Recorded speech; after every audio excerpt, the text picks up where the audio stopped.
একজন মদ ব্যবসায়ী আসন্ন ত্রয়োদশ জাতীয় সংসদ নির্বাচনকে সামনে রেখে পাবনা ২ আসনের মাসুমদিয়া ইউনিয়নে বাংলাদেশ জাতীয়তাবাদী মহিলা দলের আয়োজনে নির্বাচনী সমাবেশ অনুষ্ঠিত হয়েছে।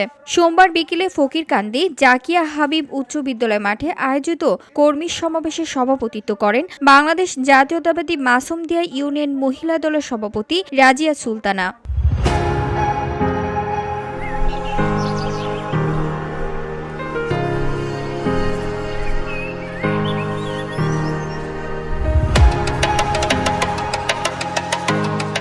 এতে প্রধান অতিথি হিসেবে উপস্থিত পাবনা ২ আসনের সাবেক সংসদ সদস্য এবং ত্রয়োদশ জাতীয় সংসদ নির্বাচনে ধানের শীষের মনোনীত প্রার্থী অ্যাডভোকেট AKM সেলিম রেজা হাবিব। এছাড়া আরও উপস্থিত ছিলেন বেড়া উপজেলা বিএনপির সহসভাপতি শামসুর রহমান সমেজ, সাবেক সাধারণ সম্পাদক কাজী মাহমুদুল আলম নানু, যুবদলের সিনিয়র যুগ্ম আহ্বায়ক কাজী মাসুদ, যুগ্ম আহ্বায়ক আব্দুল বাতেন ফকিরসহ বিএনপি ও সহযোগী সংগঠনের বিভিন্ন পর্যায়ের নেতাকর্মীরা।